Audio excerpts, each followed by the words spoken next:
So yesterday somebody made a comment on my channel. They commented and I laughed because it was actually very funny. I've seen comments like this, for years. Many of you don't know, the Video Game Fight School channel is my second channel. So when I started YouTube, there were times where, I left my channel, I was just doing other projects. I never did anything. And people would come around and see the channel having maybe low views on, videos, and they'll say, "Oh, the channel is dying." But then I would continue to work on the channel, and the channel will gain, thousands and thousands more subscribers. And this one was very funny. So CJ shows up and he's like, or she, I don't know who you are. And on my Spider-Man video, they said dying channel. And I replied and said, "LOL, salty comment." They replied again and said dying channel. So the last few days, I don't know many of you who know, I think this CJ character has been watching a lot of my other videos where I've basically been exposing a lot of the people who talked about Gotham Knights in the combat section, and they lied. Big content creators. SkillUp is guilty of this as well. I haven't made his video yet. I have a soft spot for SkillUp because he was one of the reasons I started YouTube. He was making the Division videos when I started my first channel. I don't know many of you who know a game that is actually very similar to Gotham Knights. And when he criticized Gotham Knights for having elements that the Division had, and he actually made videos on, propagated, criticized, and commended, I thought that was the strangest thing ever. But that's a whole different conversation. And I think a lot of people in today's day and age, they see your subscriber count and they think that actually bodes or means anything about credibility. That is actually not the case. You see, I look at gaming from a scientific perspective because you require research and development to be able to build and test mechanics in gaming. So there's a scientific side of things. You come up with a hypothesis, basically like, hey man, can we make this mechanic? And then you start to prototype, and then you fine tune the mechanic, and then you implement the mechanic in your full blown game. It's a science as much as it is an art. And when you're looking at anything that has any level of scientific aspect to it, you must come in with an objective mindset and a mind frame, and you must be well versed in how you look at things. So what I've noticed is on YouTube is a lot of people who criticize video games don't know jack squat about video games. They really do not know from the technical side. They come in as gamers, which is not necessarily bad, but when they make criticisms about developers on that platform, now we have a problem. If I walked into a lab, and I am a scientist by training, I went to university and I studied biology. That is basically what it is that I did.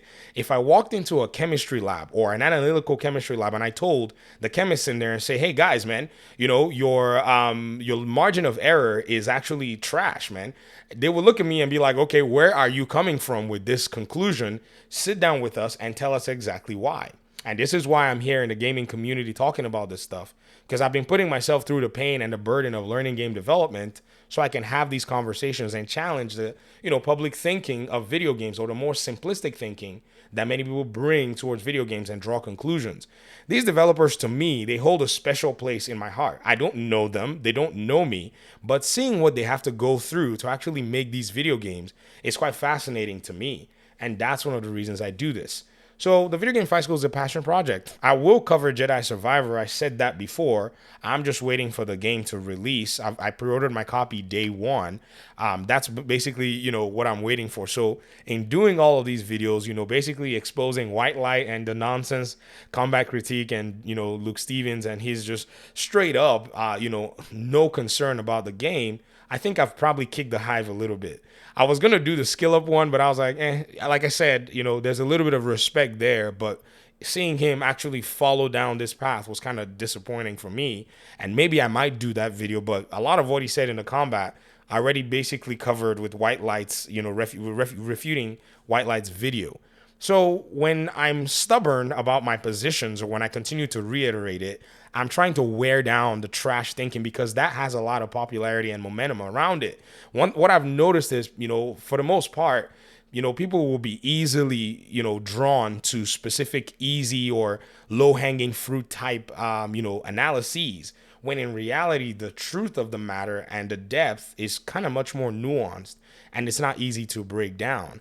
And so this is what I'm doing here. I don't care about the popular content. No, no, no, no, no. I would love for maybe even just 20 people in our community to eventually one day become well versed in how game mechanics are built. I would love to see maybe one or two or three people eventually pick up, a game engine and start making their own indie project and come out and actually challenge, exactly what it is that we're seeing from AAA gaming today. So this is actually a very fun project for me. I really enjoy doing it. And Gotham Knights just happened to open the opportunity because a lot of these reviewers have been getting away with murder all this while. The problem is they just happen to do this same nonsense on a game that I actually played, which actually surprised me. I didn't know that Gotham Knights was going to have the technical soundness that it did. From like when they unveiled this game in a code base, I mean, I don't know what developers are saying. Maybe developers are not paying attention to this game. But if any game developer, indie developer is looking at, for a video game that they can actually, mimic or emulate in a sense, this game has the technical foundations to basically expand your knowledge in game development. From a player side, you notice that one thing about players is, when players are used to a specific mechanic, it's hard to kind of want to pull them away from it. Bringing an RPG into a superhero game when there's a plethora of action adventure games that have been successful is literally the ballsiest move ever. Warner Brothers Montreal, they really took the biggest risk I've ever seen. And I think that's one of the reasons I also salute their efforts in doing a game like this, because that's exactly what that has done. Is it's really caused a sore, especially in the minds of a lot of people. Because if you kind of think about it, a lot of people say, well, the Arkham fans wanted another Arkham game. Well, yeah, the Arkham fans should have requested that Rocksteady give them another Arkham game. Basically, I mean, you know what I mean? So Warner Brothers Montreal did not owe anybody an Arkham game. And once people realize that and find out that nobody wants to make these Arkham games anymore, they'll probably be able to look and say, okay, so what is going on here? Because they wanted to make an Arkham game. They wanted to make the continuation of the Damian Wayne game. But that did not, the continuation of the Arkham game and making a Damian Wayne game. But that did not happen. Their bosses, maybe somebody would not continue to greenlight the project. Maybe Rocksteady was like, nah, we don't want any continuation of Arkham under our banner. Possibly, because Rocksteady, in my opinion, I think, used to hold a lot of influence within the Warner Brothers studios with past leadership. Now they have a different boss, and that's why they're making, their Suicide Squad shooter.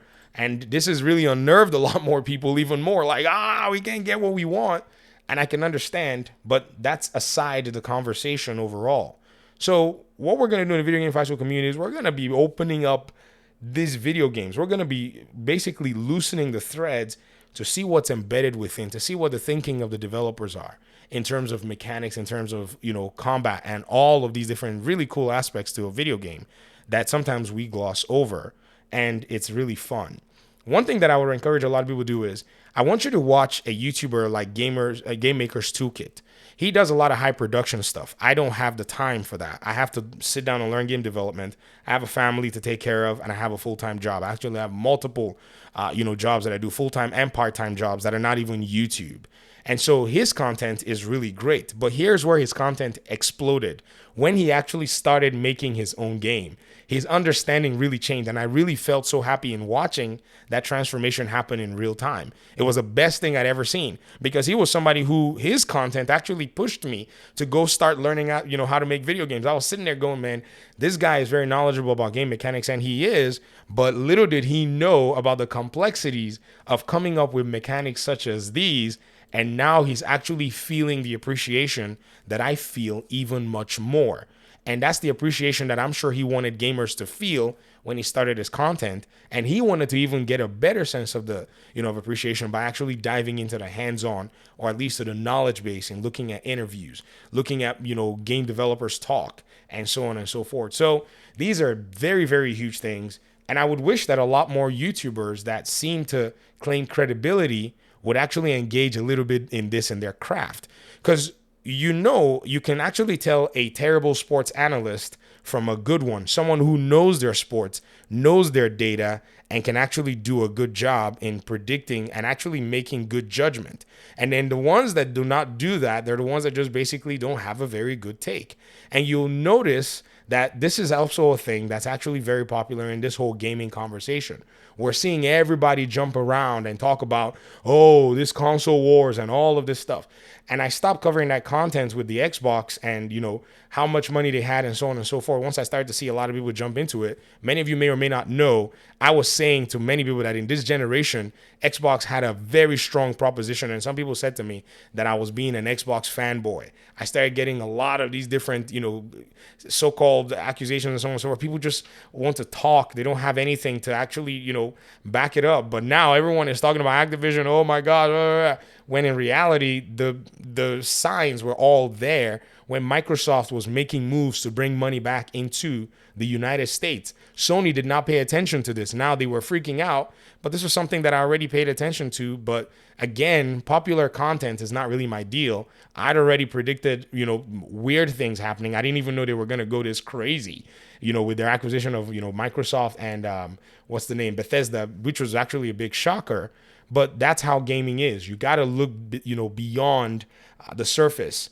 And that's what I'm here for. So we're going to be looking at Jedi Survivor. I really have a lot of respect for the team at Respawn, the game developers themselves, especially the combat directors. My gosh, you guys know that I'm really, really a huge, huge fan of the combat designer for Jedi Survivor because he is very knowledgeable. He's proven himself. He has a blog where he writes about combat. I sit here and I read and eat this stuff. This guy is peeling the threads to make you see your favorite game combat mechanics actually come into life. It's so cool to come in here and just read and see what he's doing. And this is why, I think this is why I've been influenced very differently because I just took my time to kind of geek out on this stuff. So I invite more geeks. I invite more nerds who really, really, have something to, in a sense, look forward to in gaming to come in here and hop into the Video Game Fight School community. And let's change this entire perception of gaming overall, man. It's time for us to get away from the surface level of looking at video games. Every time people do that, and I'm like, well, there has to be more to the, whole story. And there actually is more. So thanks so much for watching. We'll be seeing the new content roll in very soon. I deleted my Jedi content. I think I was doing something silly, and I replaced it in OBS with Ghost of Tsushima. So you're probably wondering, has he even played any of the Jedi games? Yes, I've played Jedi Fallen Order. I think I have like 5 more achievements to 100% it on Steam. So don't beat me up. But I do like Ghost of Tsushima too. So thanks for watching. Peace out.